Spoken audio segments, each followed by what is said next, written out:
En esta parte vamos a hablar sobre la ficha de notificación del accidente ofídico.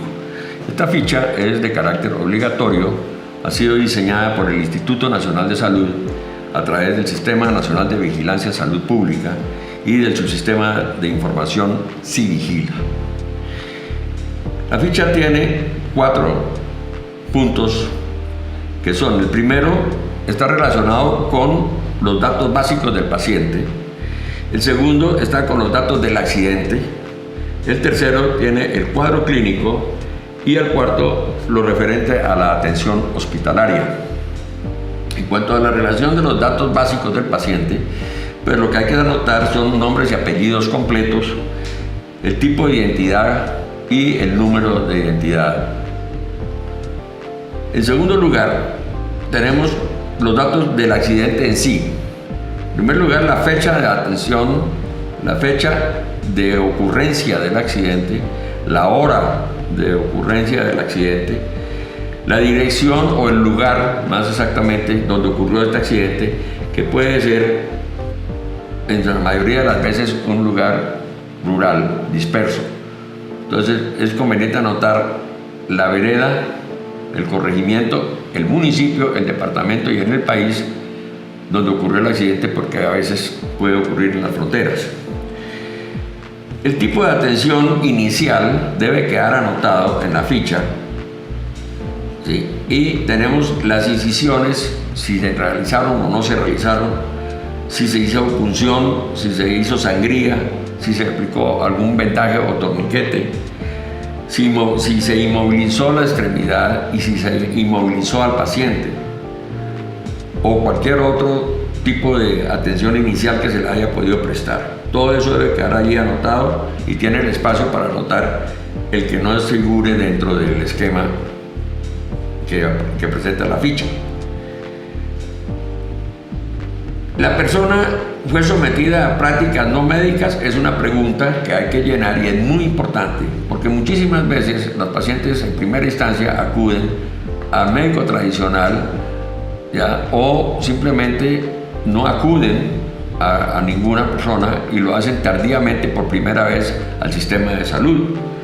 De allí que es importante esta parte. ¿Qué tipo de persona fue la que lo atendió? Si era un practicante, si era un médico, si era un paramédico, lo que sea. ¿En qué consistió ese tipo de tratamiento o atención? Tenemos, en ocasiones les pueden dar pócimas, les pueden colocar emplastos, pueden rezar al paciente, dependiendo del ámbito cultural y social donde ocurre el accidente. Todas estas cosas son factibles y aquí están señaladas para anotarlas. La localización de la mordedura es de vital importancia.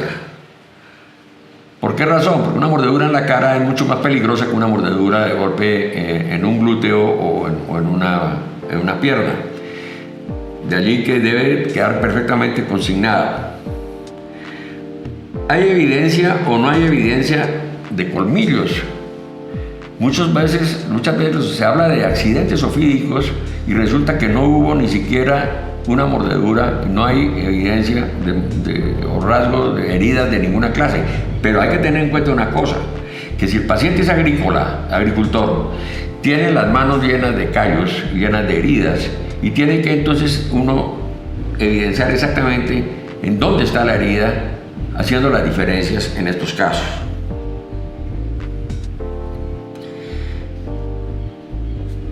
¿La persona vio a la serpiente? La mayoría de las veces dicen que sí la han visto. Si el paciente es un campesino, con absoluta certeza él sabe inclusive el tipo de animal que lo mordió. Pero si la persona no es un campesino, si la persona es uno de nosotros que va de la ciudad al monte y ocurre un accidente, allí casi siempre hay problemas con identificación del animal. Entonces nos tenemos que basar en otros puntos más adelante para poder hacer un diagnóstico adecuado. ¿Se capturó la serpiente? Es una pregunta, pues muchas veces la capturan, pero cogen y la queman o la botan. Aquí hay que añadir algo más importante, eso sí no está en la ficha, pero que es bueno que lo sepan. Si hay fotografías del animal, porque hoy en día casi todo el mundo tiene acceso a cámaras digitales y puede tomar fotografías, y es el método más convincente y fidedigno para poder hacer un diagnóstico de accidente orfídico. El agente causal, que lo llamamos causal y no agresor, porque se trata de un accidente, debe ser identificado a nivel de género en lo posible, o a nivel de familia, aunque sea. Desde el punto de vista biológico, pues las familias están debidamente anotadas allí y los géneros. Entonces, si el médico tiene idea del asunto, pues entonces marca esta parte.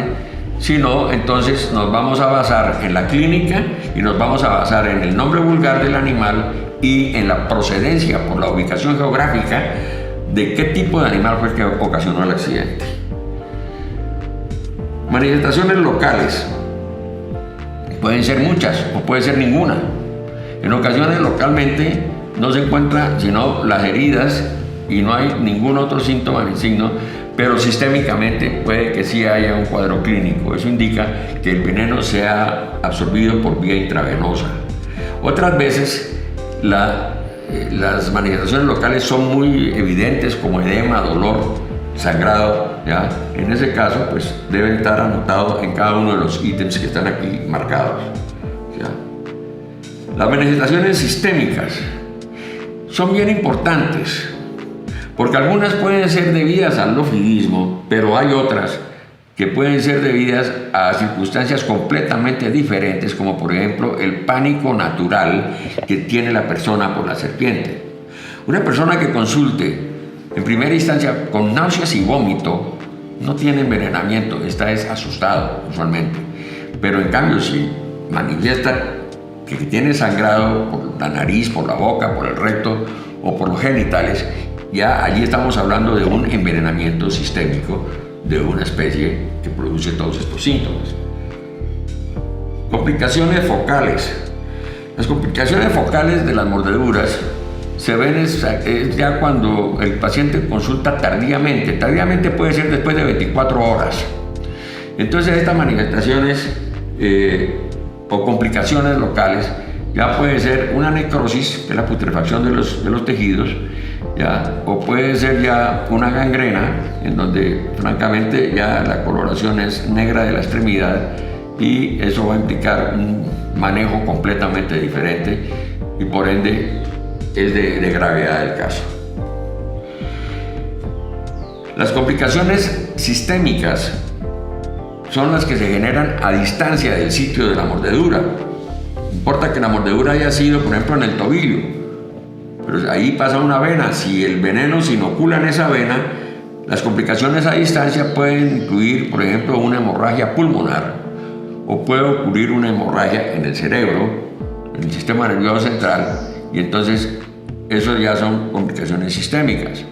Otras veces el veneno circula por todo el organismo y va a producir alteraciones cardiovasculares importantes como el shock, o sea, la caída de la presión arterial por pérdida enorme de sangre o por liberación de enzimas, ¿ya? O por acción misma de algunas moléculas del veneno. Eso puede ser de tres tipos.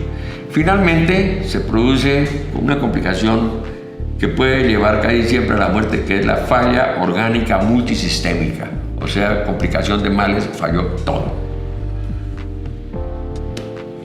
En el último punto tenemos de esta sección, hay que anotar si el accidente fue leve, moderado o grave, ¿ya? Es de vital importancia también porque no siempre que hay una mordedura de una serpiente venenosa se inocula veneno.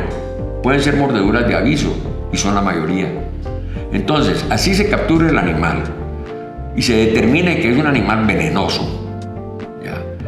Si no existen manifestaciones sistémicas, quiere decir que la mordedura fue en seco y eso va a implicar el no uso de suero antiofídico. Es bien importante eso. La atención hospitalaria. Bueno, esto ya lo debe llenar es el médico dentro del hospital que está manejando el paciente, en la parte final. Entonces tiene que anotar allí si utilizó suero antiofídico o no lo utilizó, el tiempo transcurrido, ¿ya?, entre la mordedura y la aplicación del suero antiofídico, ¿ya?, el tipo de suero, si era un suero polivalente y si estaba realmente bien indicado, pues ya uno se dará cuenta al revisar la hoja. ¿Por qué razón? Porque si yo coloco un suero antiofídico polivalente para víboras a un paciente mordido por una coral, que es un elápido, entonces directamente no se hizo un buen tratamiento, y viceversa. Si pongo anticoral en uno que fue mordido por una víbora, tampoco se hizo el tratamiento adecuado y por ende el paciente se agrava y puede inclusive morir. Debe anotarse el fabricante. En este momento disponemos al menos de 3 marcas diferentes de sueros antiofídicos. Está el del Instituto Nacional de Salud, está el de Proviol y está el suero anti-Min-3 de México, del laboratorio Bioclon. Eventualmente pueden conseguirse sueros de Venezuela, de Perú, de Brasil y de Costa Rica. Todo esto es importante anotarlo, como también debe anotarse el tipo de suero que se empleó y el lote y fecha de vencimiento. Si hay algún tipo de complicación, entonces ya uno puede hacer un reclamo con este dato, que es importantísimo anotarlo y consignarlo en esta ficha. Tenemos reacciones a la aplicación del suero. Puede que no haya ninguna, pero puede que sí las haya. Y hay sueros que supuestamente son hipoalergénicos, pero estamos viendo que están ocasionando también una cantidad de signos y síntomas, ya sea por alergia o por reacción adversa. Son una cosa diferente de la alergia y otra cosa diferente es la reacción adversa. Eso ya tendrá que dirimirlo y tratarlo el médico urgenciólogo o el médico de una unidad de cuidado crítico. Las dosis de suero empleadas. A mayor número de dosis, hay mayor posibilidad de que aparezcan efectos colaterales o reacciones alérgicas o efectos tardíos. A menor número de dosis, eso está directamente relacionado. El tiempo de administración del suero. Hemos visto que pacientes en donde se utiliza el suero demasiado rápido, en infusión muy veloz, aumentan las posibilidades de efectos colaterales. Debe anotarse también al final de la hoja si el paciente fue remitido a un nivel superior o no. Caso si solamente se atendió en el nivel 1, bien, o si no, pues si fue remitido ya a qué parte, a qué hospital, a qué nivel. Todo eso debe quedar aquí debidamente anotado.